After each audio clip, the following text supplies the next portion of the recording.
all'inizio, ripeto, in maniera molto blanda, con delle critiche fatte poi con un atteggiamento di totale sufficienza, come se lui fosse in una posizione di superiorità morale nei miei confronti, alternati a periodi, cioè a momenti, diciamo, in cui lui mi veniva a cercare dopo una lite e cercava di tornare a essere una persona molto dolce, però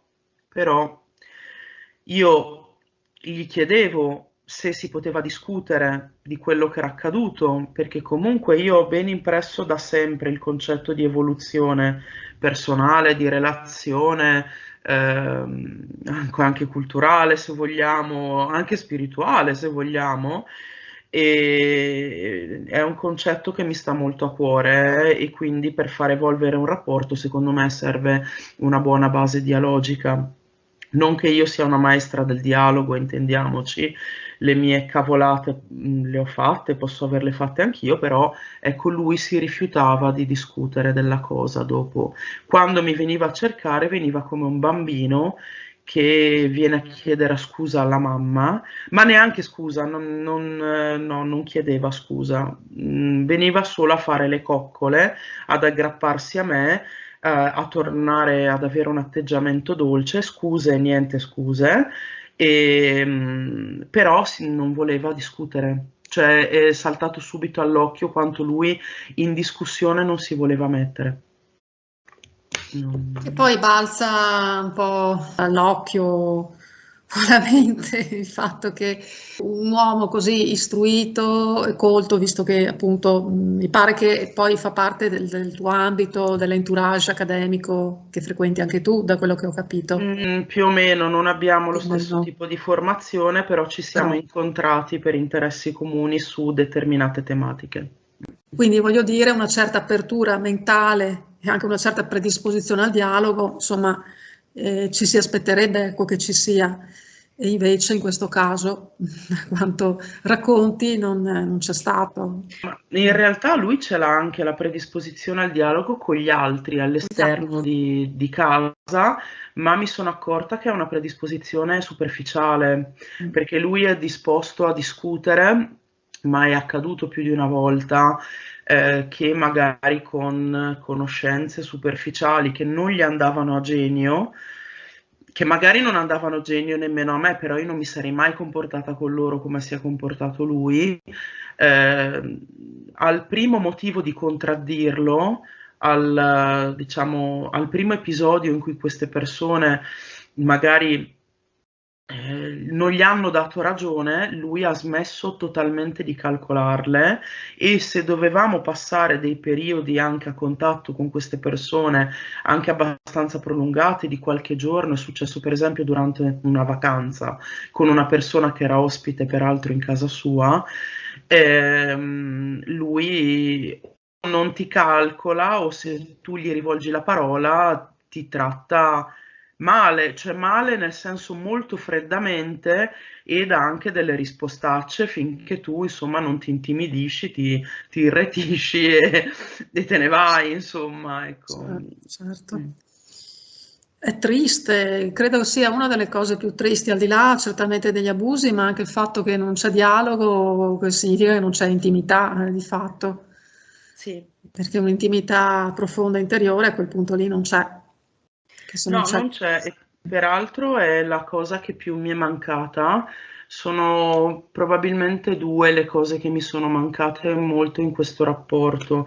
La prima è appunto questa, il fatto che io cercassi continuamente un confronto, eh, soprattutto in termini di crescita, sia individuale che di coppia, comunque una crescita condivisa, e chi se non con chi se non col tuo compagno di vita lo si può fare potenzialmente, sarebbe auspicabile farlo con chiunque, chi più chi meno, però ovviamente soprattutto con la persona con cui condividi tanti aspetti della vita. E poi il secondo è il fatto che eravamo partiti con dei forti interessi culturali, intellettuali in comune, ed era anche un po' questo l'aspetto che mi attraeva di più di questo rapporto, perché comunque io sono una persona che ha costante bisogno di stimolo intellettuale, e pure in modo esagerato se vogliamo, ma questo è un altro discorso, e lui ha sempre disatteso questo mio desiderio, e sempre di più nel corso del tempo, fra i vari desideri che in ordine sempre graduale ha iniziato a disattendere negli anni, sesso compreso. Sì. Quali erano quindi questi abusi che lui faceva con te? Quindi il gaslighting, appunto, ma anche fisici, se ho capito bene? O No, in solo realtà, no, psicologici? in realtà solo psicologici piuttosto brutali. Poi ho avuto modo di rendermi conto della brutalità di questi abusi solo in un secondo momento, come ti dicevo, perché all'inizio non capivo bene. In realtà il tutto era costituito soprattutto da critiche incessanti, continue e feroci e destrutturanti, cioè erano critiche che destrutturavano proprio la mia autostima dall'interno, ehm, e denigrazioni quindi, e proiezioni, oltre al gaslighting e ai silenzi punitivi. Una cosa che ricordo ora e che mi perplime abbastanza, o meglio, adesso no, lo faceva all'epoca, ma adesso so bene o male a che cosa è dovuta, però quando iniziarono le prime proiezioni, sarà stato qualche anno prima che la relazione finisse, ricordo che lui spesso, durante le discussioni, attribuiva a me delle caratteristiche o dei comportamenti che io in realtà avrei attribuito a lui. Sì. E quindi io glielo dicevo, gli dicevo, ma scusa, rimanevo un po' così, un po' perplessa, e gli dicevo, ma questo sei tu. Per esempio, mi ricordo molto nitidamente un episodio in particolare in cui lui una sera che eravamo in casa, non mi ricordo per cosa stavamo discutendo, tanto per cambiare, lui mi disse non sopporto più questo modo che hai di metterti in una di mettermi e di realizzare questo rapporto, diciamo, nella competitività.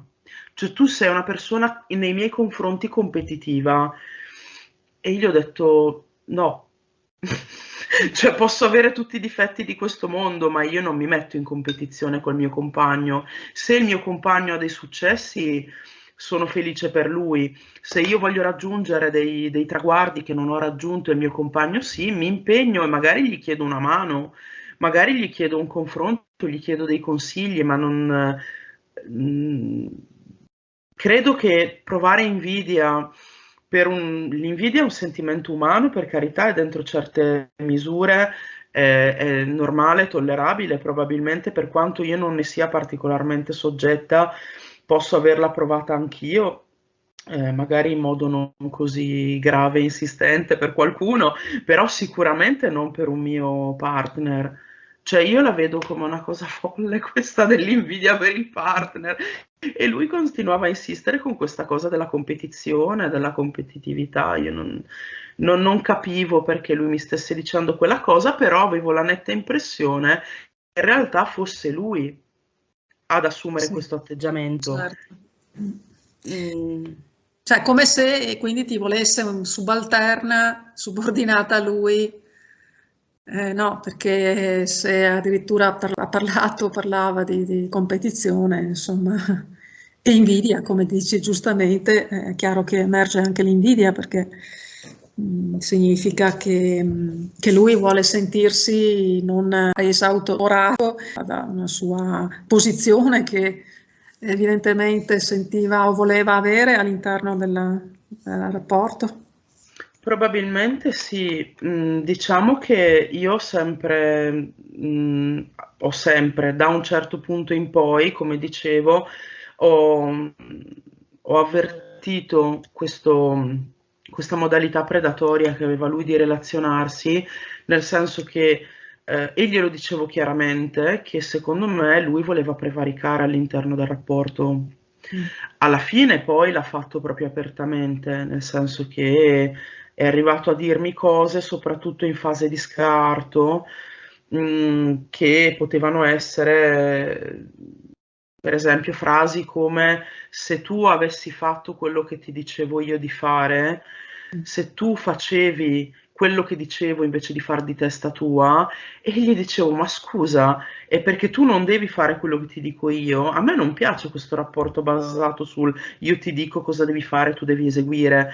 Cioè ci mettiamo d'accordo, instauriamo una base di dialogo, ci scambiamo dei pareri sulle varie situazioni, però no, lui doveva dettar legge, in sostanza.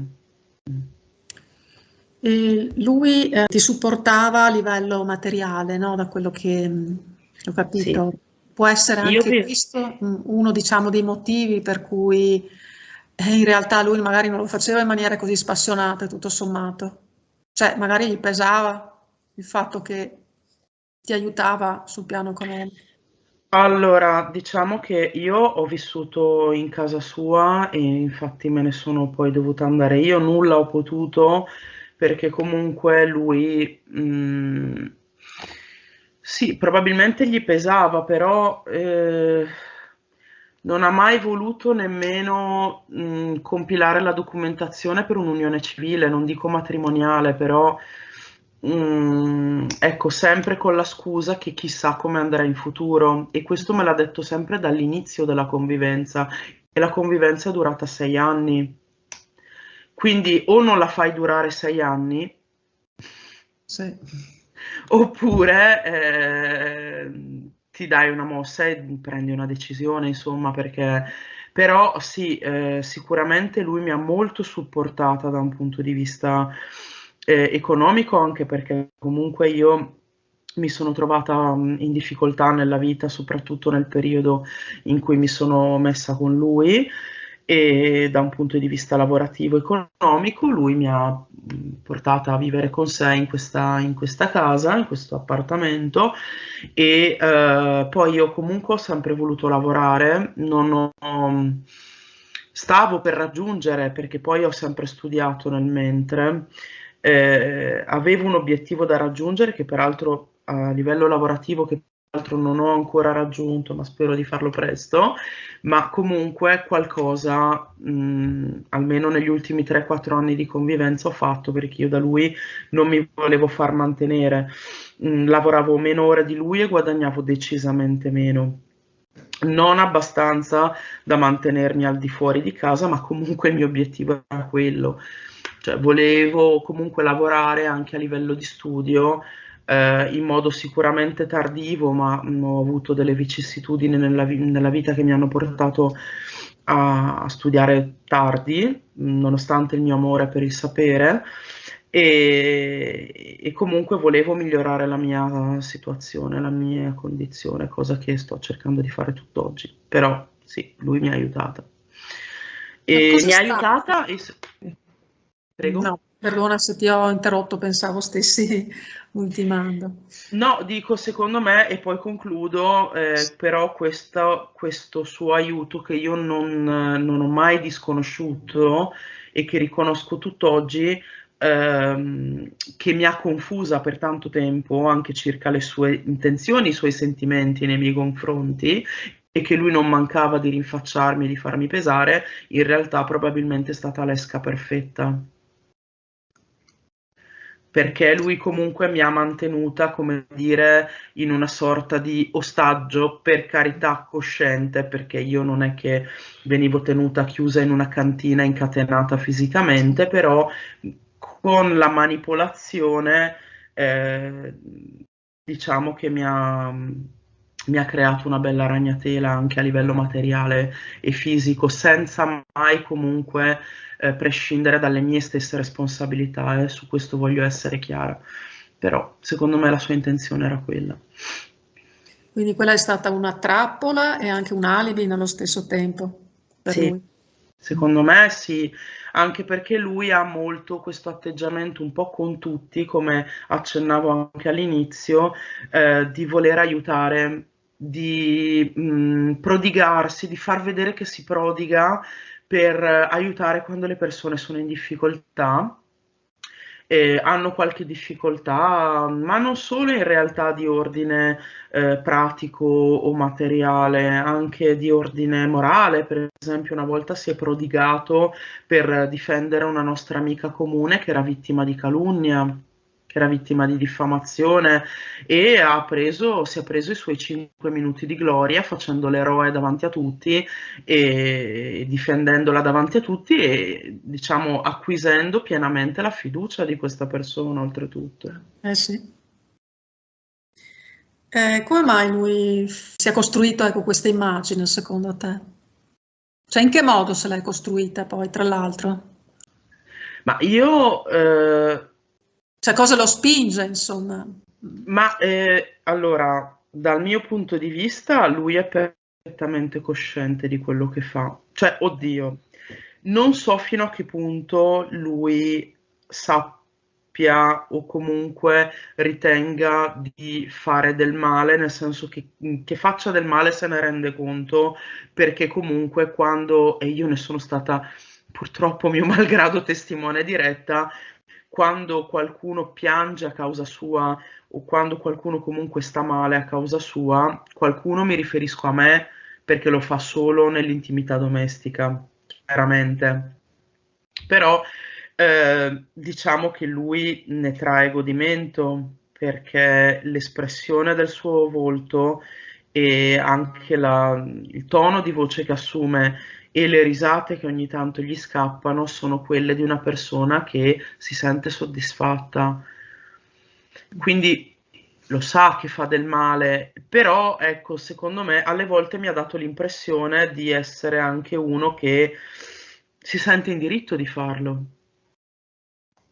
Si sente in diritto perché o io non avevo disatteso i suoi ordini, le sue richieste, e con tutto quello che lui faceva e aveva fatto per me, c'era sempre questa cosa del fatto che lui faceva, soprattutto in fase di scarto, che faceva e aveva fatto e io ero un'ingrata e quindi l'avevo portato io a questa situazione in cui peraltro io sono stata rimpiazzata letteralmente da un'altra persona che lui conosceva da poche settimane e con cui si sentiva, ho scoperto in seguito regolarmente, almeno via messaggi, perché poi c'era la quarantena e non si poteva uscire di casa, ma appena si è potuti uscire di casa, lui ha capito che con questa persona poteva nascere qualcosa e immediatamente ha scartato me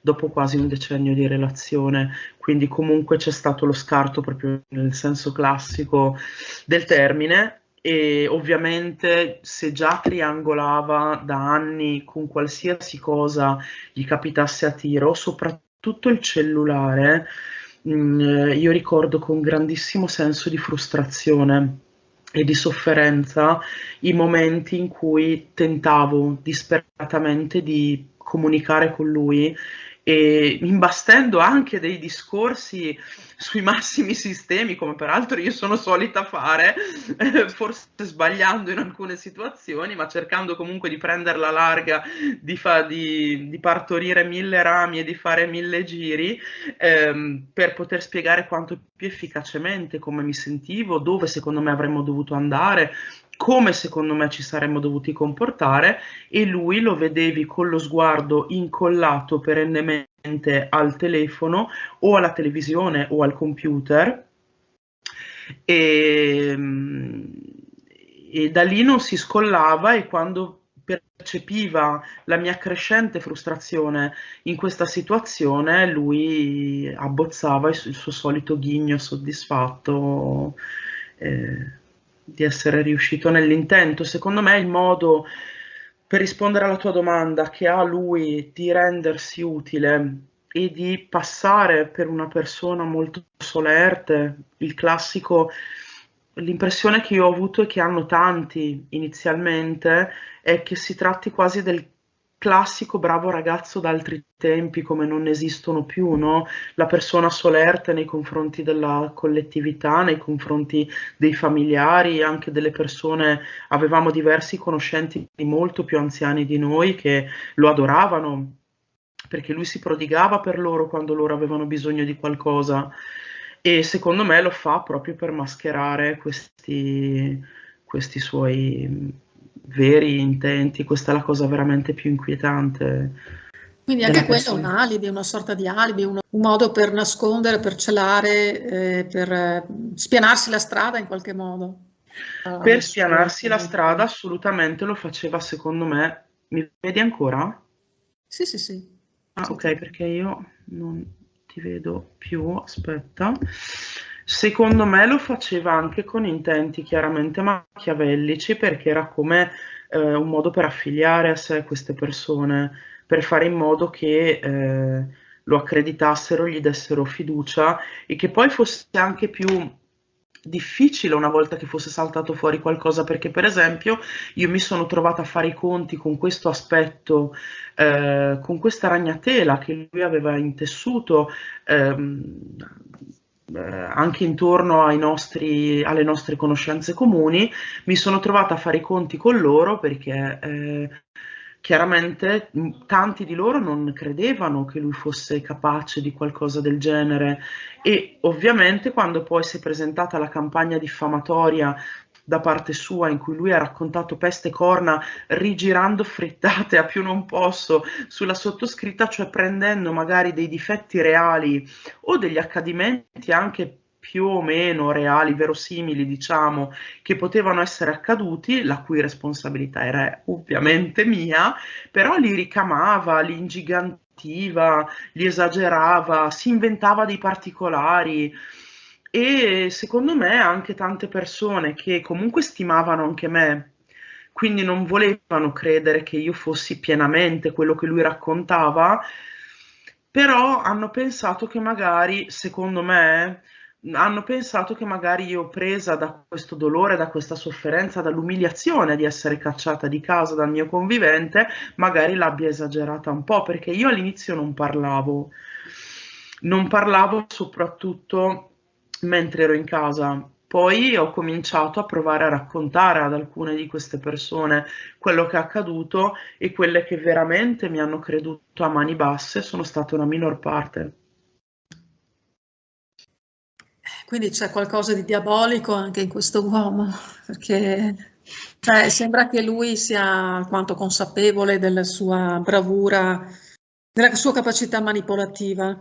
Secondo me sì, ripeto, anche perché un'altra delle cose che mi ha impressionato maggiormente della fase di scarto in cui veramente, come si dice tante volte, sembra che gli sia caduta una maschera.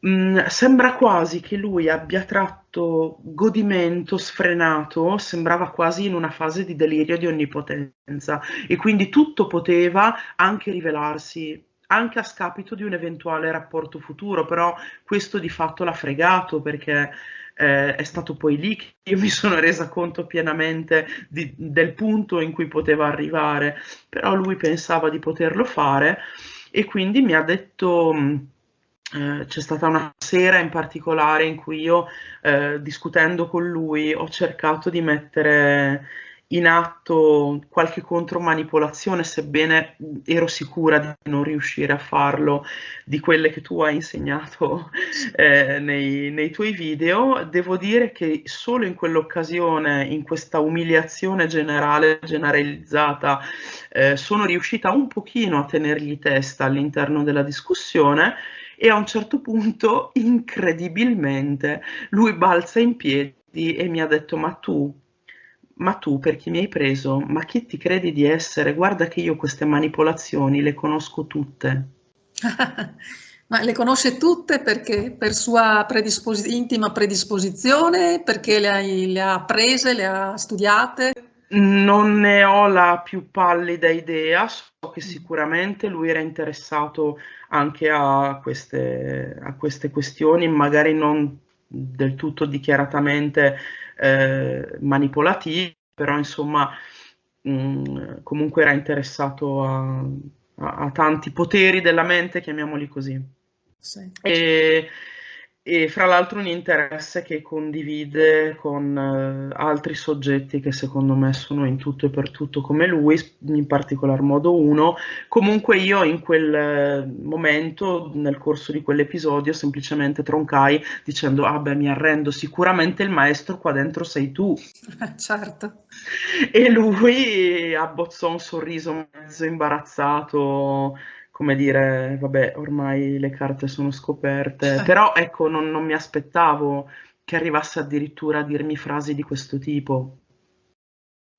Quindi è abbastanza incredibile che l'abbia fatto, ma insomma sono state tante le cose scioccanti di quelle settimane, devo dire. Relativamente, perché in realtà ci sono molti di questi casi in cui la manipolazione è proprio portata avanti scientemente, cioè proprio in modo consaputo, del tutto consaputo. Poi se questo uomo, insomma, ha anche appunto la sua cultura, istruzione, sicuramente magari qualcosa avrà avuto modo di questi tempi in cui insomma si discute anche molto di manipolazione, evidentemente si è ritrovato, ecco, in tanti, no, tratti manipolativi. Secondo me sì, poi non so come, per me rimane un mistero e devo dire anche un mistero molto interessante. Spero che domani verrà approfondito questo tema sul come facciano, beh, chiaramente fra simili spesso, fra simili di diverse tipologie, spesso ci si riconosce abbastanza naturalmente, ci si relaziona, capita anche a me per quelle che sono le mie caratteristiche con persone simili a me, però resta un mistero per me il rapporto che possano avere persone così simili tra loro, come possono essere lui e queste altre persone che secondo me sono come lui, quando altre persone non ci sono, perché io penso di aver avuto una testimonianza abbastanza diretta di come agiscono insieme, per esempio, una coppia di manipolatori che hanno un legame apparentemente molto stretto e duraturo fra di loro e si spalleggiano a vicenda e magari per quanto riguarda la vittima di turno, che può essere dell'uno o dell'altro, l'uno o l'altro che non è però in stretta relazione con la vittima nello specifico, quindi l'amico, diciamo, della situazione, a volte interviene e rincara la dose della manipolazione. Oppure, come è successo a me, in quella che è stata la dolorosissima ultimissima fase di questo rapporto delirante, appunto, soprattutto nell'ultimo periodo, si spalleggiano purtroppo per vessare, per abusare. Per quale motivo, secondo te? Dove vogliono arrivare? Qual è l'obiettivo?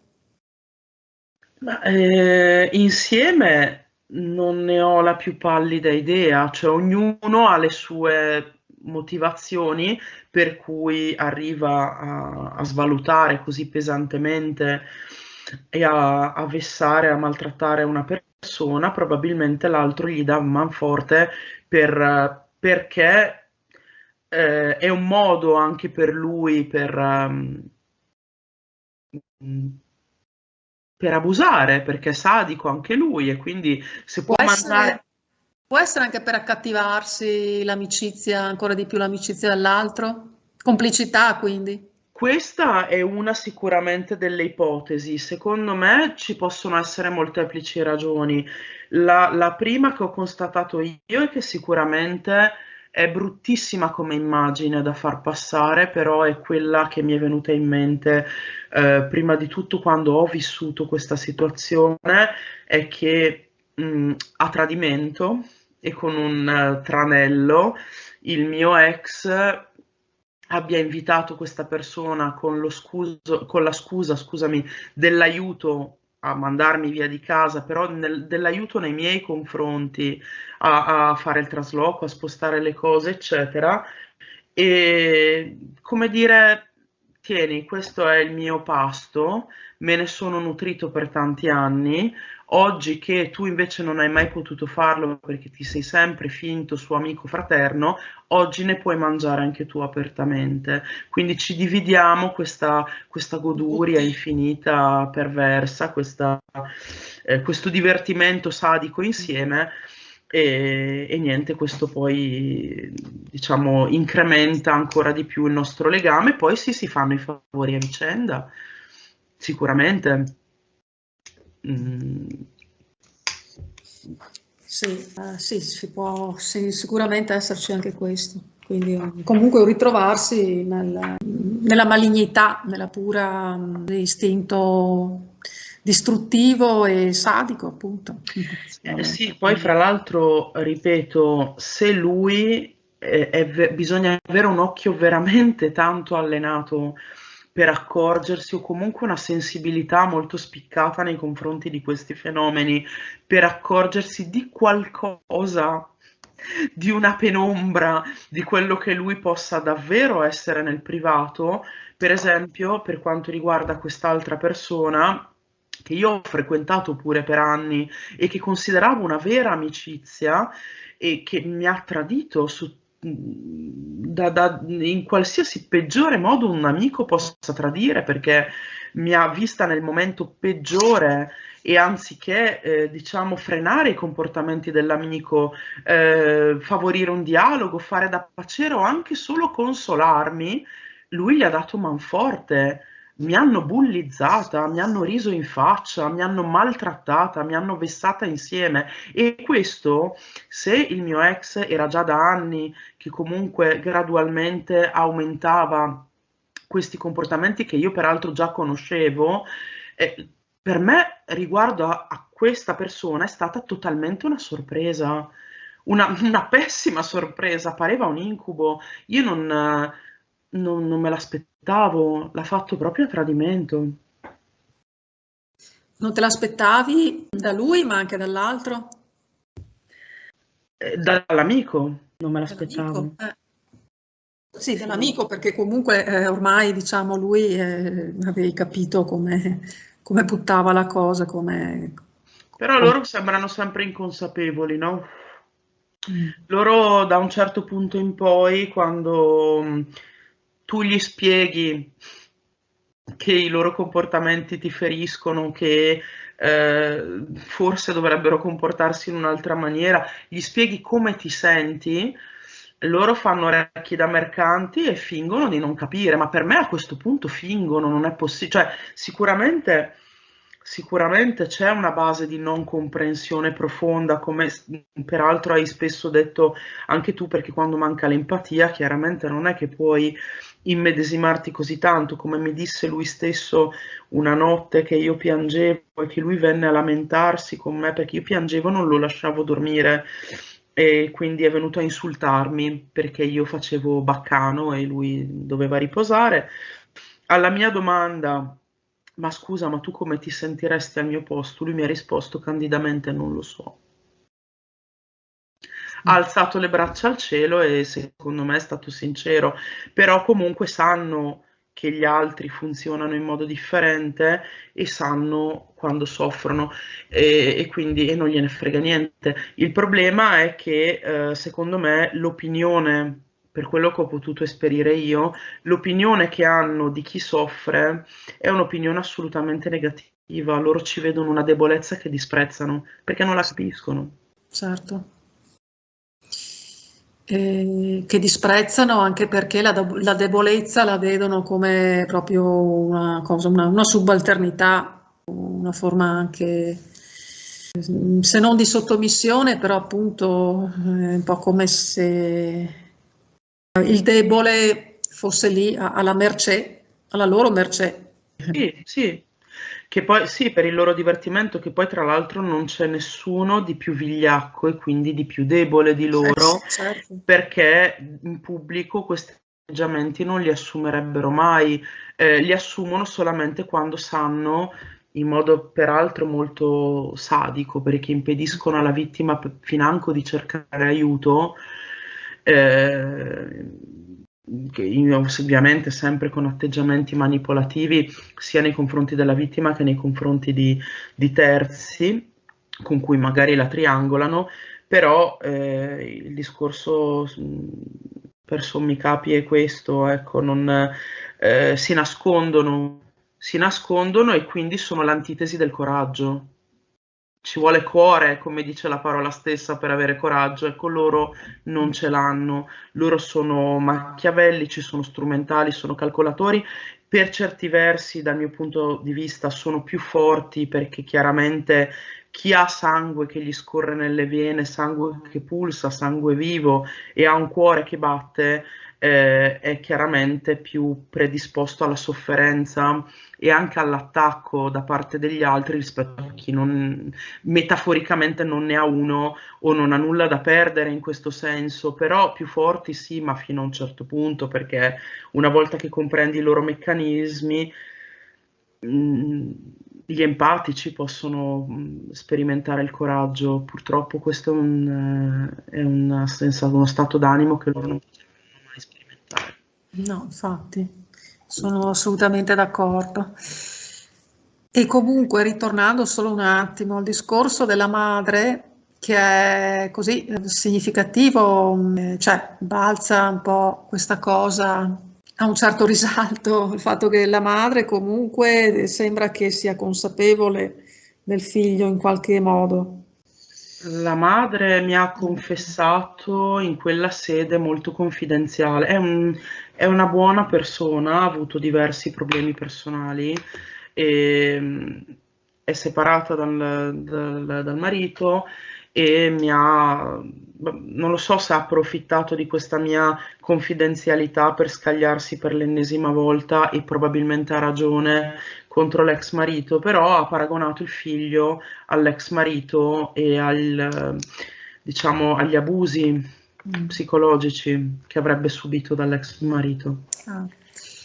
E quindi magari tua madre pensa anche che il figlio abbia preso dal padre in qualche modo. Sì, sì, me l'ha proprio detto. Ah, ecco. Quindi comunque una certa apertura, sensibilità ce l'ha, insomma, questa madre, tutto Sì, sommato. sì, assolutamente, però tengo a ribadire che io personalmente, nonostante quello che mi è stato raccontato e che posso aver intuito, nemmeno col padre ho mai avuto problemi, il quale, sì, diciamo che il figlio gli somiglia molto in questo atteggiamento di generosità e di disponibilità verso gli altri. Ecco, lui con me è sempre stato molto carino, molto disponibile e mi è stato anche d'aiuto quando ne avevo bisogno, perciò io non ho nulla contro di lui, non mi ha mai fatto nulla di male, anzi, sembrava addirittura, sembrava parecchio dispiaciuto quando in fase di scarto mi telefonò e io piansi a lungo con lui al telefono e gli raccontai quello che succedeva in casa, mi ha anche rassicurata, mi ha detto che mi sarei rifatta una vita, che sembrava quasi che avesse un giudizio anche severo del figlio. Ripeto, non si sbilanciavano mai troppo contro di lui o dicendo delle cose troppo apertamente di lui, però comunque si sentiva che era un po' critico, diciamo, nei confronti del figlio per quanto mi stava accadendo. Quindi loro sono stati dispiaciuti quando avete rotto la relazione oppure, cioè, secondo te se l'aspettavano comunque? Non credo che se l'aspettassero, ma su questo non posso mettere la mano sul fuoco perché non ho colto in loro né un senso di aspettativa né una non aspettativa. Per quanto riguarda questo, per quanto riguarda il suo comportamento, non li ho visti sorpresi. E per quanto riguarda il dispiacere, sì, assolutamente da parte di entrambi io ho percepito del dispiacere, che comunque entrambi secondo me si erano affezionati a me, mi consideravano comunque un membro della famiglia, perché comunque io frequentavo più casa sua di casa della mia famiglia, tutte le feste comandate le passavo con loro.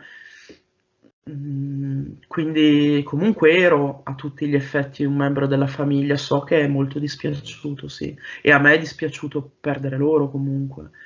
Vabbè, Si sì. dice sempre che non si va d'accordo con i suoceri, ma io almeno in quello sono stata fortunata. Certo. Beh, ma comunque un qualche legame poi si stabilisce se proprio non c'è un conflitto, conflittualità, insomma, ci si Io affeziona anche ai suoceri. sì, sicuramente a me sarebbe piaciuto, anche se ti dico la verità, io vivo tutt'oggi dei grossi problemi a frequentare ancora le persone che ho frequentato insieme a lui, perché abbiamo frequentato molte amicizie, molte conoscenze insieme, avendo appunto molti interessi culturali condivisi che però in realtà, e questa non è una contraddizione con quanto detto prima, perché io avrei voluto proseguire ciò che accadeva fra noi prima della convivenza, cioè questa condivisione che a me sembrava profonda di, diciamo, interessi di ordine intellettuale, cosa che lui poi non mi ha più concesso negli anni della convivenza, ma perché in casa non si condivideva nulla di tutto ciò, si condividevano degli interessi con altre persone quando frequentavamo queste persone, ma lui li condivideva con loro, non con me. E quindi abbiamo avuto molte amicizie comuni che hanno frequentato anche casa nostra, che abbiamo ospitato, con cui siamo andati in vacanza insieme, perché un altro aspetto che mi ha sempre addolorato del nostro rapporto è che a me fa molto piacere andare in vacanza anche con gli amici, mi piace anche stare in compagnia, l'allegria, ridere, scherzare, purché siano amici abbastanza intimi, ecco, non amo generalmente le grandi compagnie di sconosciuti, però, ecco, però ogni tanto una vacanza da soli me la sarei anche goduta volentieri. Lui non ha mai voluto concedermi questa cosa. Lui e io non abbiamo mai fatto una vacanza da soli insieme. Questo è anche un sintomo, no? Perché è chiaro che se insomma c'è amore, ma anche passione, magari una vacanza da soli, voglio dire, mi sembra anche normale, senza nulla togliere che ogni tanto ci possono anche essere gli amici, ma no, la priorità dovrebbe essere la, La relazione, ma in sì. realtà Sì, sì. No, dico il piacere di appunto vivere insieme anche nel proprio intimo qualche esperienza, come sono a volte le vacanze, i viaggi, no? È una cosa che non c'è niente di più bello. assolutamente, assolutamente. Però sembrava quasi che beh, in casa questo era palese, però quella comunque era una situazione ordinaria. Penso che se non la maggior parte o tutte, comunque tante coppie nell'ordinarietà si lasciano un po' andare e magari vivono un'intimità o cercano magari di recuperarla o di vivere un'intimità un po' più speciale, un po' più intensa nel corso delle vacanze. Lui sembrava proprio che la rifugisse, che temesse moltissimo questa intimità che io a gran voce gli chiedevo, tanto che io quando eh, ci capitava di ospitare per un fine settimana, magari ogni tanto accadeva questo suo amico, che poi nei miei confronti si è rivelato quello che si è rivelato, e a cui io volevo molto bene e che consideravo una persona molto intelligente, anche lui, un'ottima preparazione culturale, una persona eh, che si è occupato anche lui dei temi di cui ci siamo occupati a un certo livello, diciamo, e quando capitava che lui ci veniva a trovare, io facevo i salti di gioia, perché dicevo finalmente con qualcuno delle cose che mi interessano, che mi stanno a cuore, posso parlare. Sì, certo. E infatti gli saltavo al collo, lo abbracciavo tutta festante. Quando arrivava, lui devo dire che aveva un atteggiamento corporeo molto ambivalente perché sembrava con l'atteggiamento che fosse felicissimo di vedermi, ma in realtà a livello di linguaggio del corpo non era molto espansivo e questa è una cosa di cui mi sono resa conto solo in seguito. Quando io lo abbracciavo, sentivo che c'era una sorta di allontanamento irrigidimento unito ad un allontanamento da parte sua, ecco. E poi loro avevano comunque questo rapporto che in realtà una sola persona che mi è rimasta molto vicina aveva notato, a differenza degli altri, loro insieme anche a un altro che vedono più di rado, che incontrano più raramente, ma che io ho identificato potrebbe essere, diciamo, molto simile a loro, si scambiano molti sguardi di intesa, anche durante cene dove sono presenti tante persone, oppure durante eventi culturali che frequentavamo anche con altre persone. Loro si prendono anche un po' in giro a vicenda, come se volessero scherzosamente prevaricare l'uno sull'altro. Ehm, Però ecco, poi la buttano sempre sullo scherzo e molto spesso ci sono degli sguardi di intima intesa fra di loro, come se si sentissero, diciamo, un gradino sopra gli altri. Sì, complicità, quindi. Esatto. Insomma, ce n'è da dire a questo punto, vedo che... Senti Eva, cosa dici? Perché c'è molto, vedo che c'è molto da raccontare, del resto, insomma, 8 anni sono stati 8 anni, sì, 8 anni sì, sono lunghi, ce ne di sono di cui pochi. 5 mesi di scarto con separazione in casa. Io credo, spero di non vivere mai più un inferno simile nella mia vita, perché ci tengo a ribadirlo, ma non per così per fare lo show, ma perché veramente non so più come far capire, anche se non credo di doverlo far capire nello specifico a te, ma sono abituata a non essere, diciamo, non dico creduta, però comunque a essere ridimensionata in questa cosa che per me è stato un vero e proprio incubo da inferno dantesco a occhi aperti, perché questa persona per 5 mesi di fila ha abusato di me per anni e siamo d'accordo, però in quei mesi dello scarto mi ha letteralmente terrorizzata e secondo me a un certo punto provava piacere proprio nello spaventarmi, perché è arrivato poi comunque anche negli ultimi giorni, in finale, nelle ultime battute, a minacciarmi di picchiarmi. Mm. Quindi Quindi sì. proprio un clima del terrore. Un clima del terrore in cui io sì, mi stavo preparando ad andarmene, avevo già trovato un'altra sistemazione, stavo ancora lavorando, in realtà molto spesso ero in malattia in quel periodo, mi ci metteva il medico forzatamente perché ho vissuto un grave periodo di malessere psicofisico, riconducibile, mi diceva la persona che mi ha seguito, a un disturbo da stress post-traumatico. E io praticamente dormivo 2 o 3 ore per notte, non riuscivo a fare altro. Io non è che sono una che dorme poco, ecco, soprattutto la mattina faccio un po' fatica a svegliarmi e non mangiavo quasi più nulla, infatti avevo perso un sacco di peso e tante altre cose, mi sentivo proprio come dissociata dalla realtà.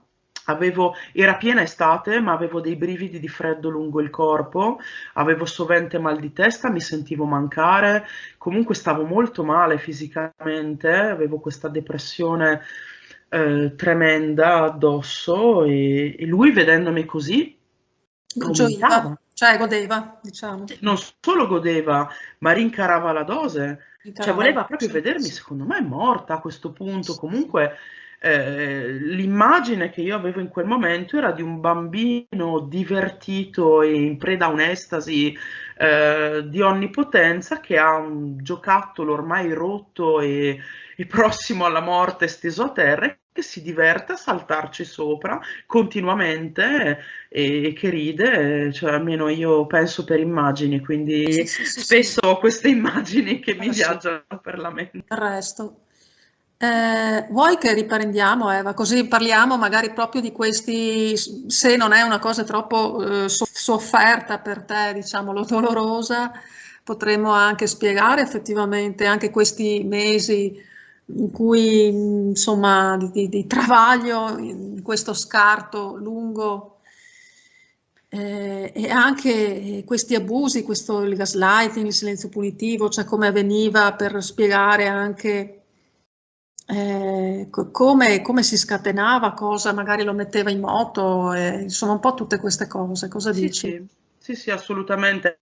Ecco, io magari non ricorderò proprio tutti gli episodi, anche perché mi sono accorta di aver avuto questa tendenza nel corso degli anni a rimuovere diversi aspetti per Eh beh, concentrarmi certo, da immagino. dipendente Sì. affettiva solo su quelli positivi, perché poi era il rinforzo positivo che io cercavo, no? Sempre, ovviamente. Mm. Però sì, sì, sì, assolutamente, sono a disposizione per la conoscenza in questo senso. Sì, perché è un po', è come una lunga introduzione questa, in effetti volevo arrivare anche a quella parte lì, che è poi la più dolorosa, perché insomma. Sì, Mm. è stato un periodo folle, il peggiore della mia vita e comunque io non ho avuto una vita molto semplice, te l'ho detto, avevo già avuto esperienze di Sì. violenza domestica e Mm. peraltro secondo me volendo anche più gravi di questa, però cioè, io ho avuto paura, io a un certo punto ho avuto paura che mi ammazzasse. Mm. Ecco, pensa. Sì, però che bel tipo. Che bei tipi poi ci sono in giro così che agiscono impuniti e anche liberi di agire.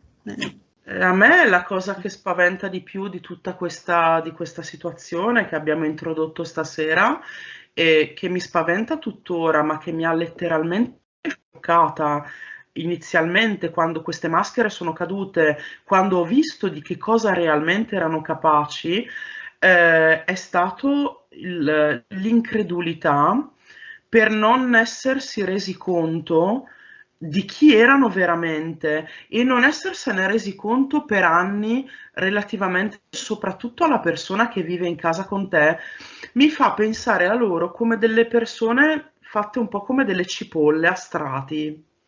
Nel senso che agli altri mostrano una facciata, diciamo, lucente e bella, per quanto una cipolla possa anche puzzare, però comunque una facciata Ma in luccicante di effetti persone. puzza quando la tagli, no? Quando la tagli, esattamente. Però anche alle persone in casa, io ho come l'impressione che sì, levano alcuni strati, ma non arrivano, se non quando lo decidono loro, al nucleo della questione e quando ci arrivano lo fanno a tradimento, lo fanno per massacrare, per umiliare, per scioccare ancora di più, per spaventare la persona che hanno davanti, ma tu non te ne rendevi conto prima. E questo è veramente impressionante perché se è vero che c'è una percentuale abbastanza cospicua, perché se degli psicopatici parliamo dell'1-2% nella popolazione, senza contare la parte sommersa, sono già insomma un numero considerevole. Sì. È inquietante questa cosa, è inquietante il pensiero di potersi in futuro relazionare di nuovo con uno di loro. Ecco, questa ipervigilanza a me purtroppo è rimasta, sebbene stia iniziando a frequentare un'altra persona che non mi sembra assolutamente così e che abbia comunque mantenuto delle amicizie o me ne stia creando di nuove, e il pensiero che possa essere uno di loro credo che non mi abbandonerà mai, perché veramente ho avuto testimonianza di dove possa arrivare questo loro camuffamento, più che altro è quello che fa paura, è la menzogna, il tradimento improvviso mascherato da buone intenzioni, perché poi loro fino all'ultimo hanno cercato di eh, umiliarmi dicendomi che addirittura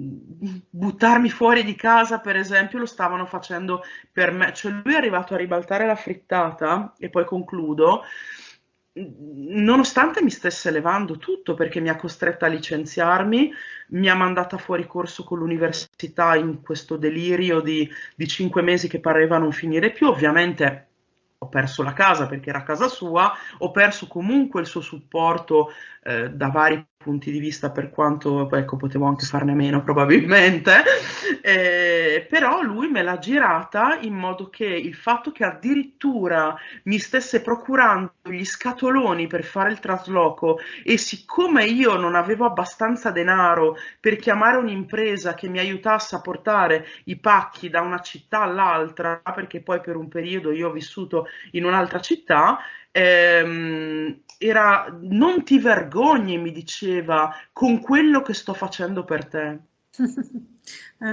Certo.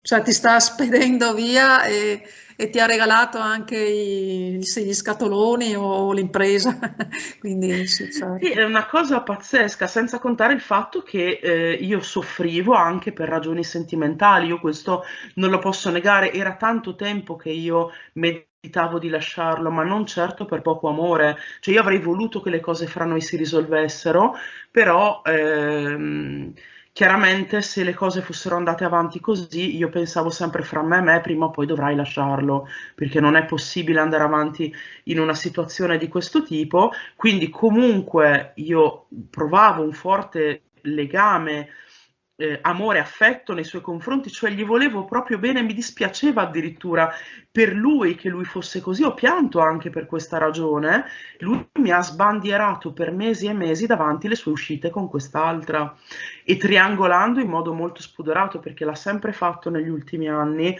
non solo col cellulare, il televisore, ma anche con altre persone negli ultimi tempi, anche con altre donne. Addirittura non solo amiche comuni, ma cominciavano a comparire persone che io nemmeno conoscevo, ma con lei in modo spietato e aperto. Cioè lei magari mi diceva non ha alcune qualità che potevi possedere tu, ma credo che tu non ce le abbia neanche, perché in realtà mi sono reso conto che tu non hai qualità, mi ha detto. A un certo Però, punto. A un certo punto sì, mi ha detto che io non ho assolutamente qualità, mentre lui è perfettamente giusto. Lui diceva certo. spesso che era giusto e mi ha detto però lei almeno sa fare questo, lei almeno è così, cosa è, eccetera, cosa che tu assolutamente non sei e quindi insomma cercava di farmi impazzire anche di gelosia.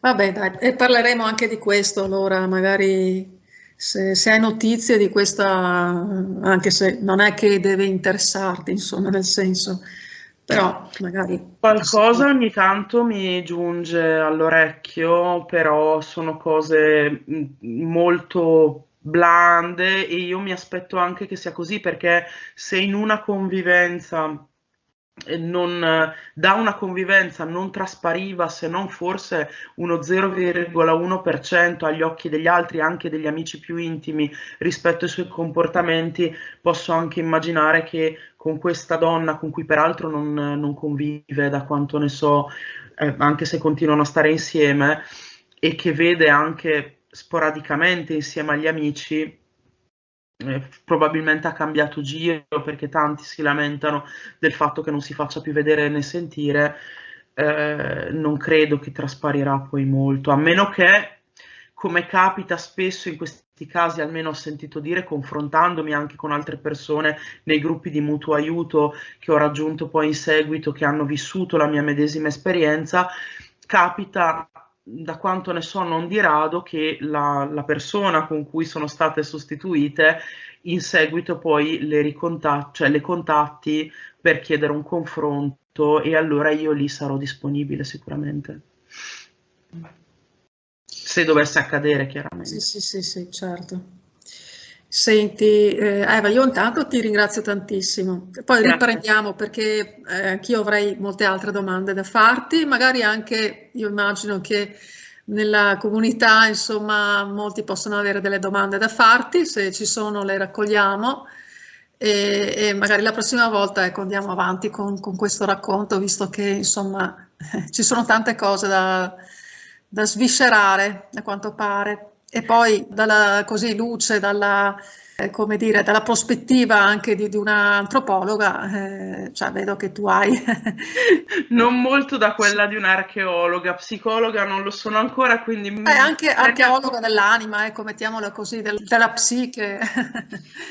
Beh, sicuramente ci sono tanti argomenti Comunque di da psicologia. studiosa, ecco, tu sei comunque, vedo che sei Sì, anche appassionata di questi temi, quindi abbastanza a 360 gradi, sì. Va bene, allora intanto un grande abbraccio Eva e buona continuazione intanto. grazie mille, buona continuazione a Sì. te e un abbraccio a tutta la bellissima comunità di cui ho l'onore di fare parte, grazie a te soprattutto. Sì, grazie infinite Eva, allora ci rinnoviamo, Ok, ok? ciao, Ciao, buonanotte. ciao, buonanotte, ciao, ciao.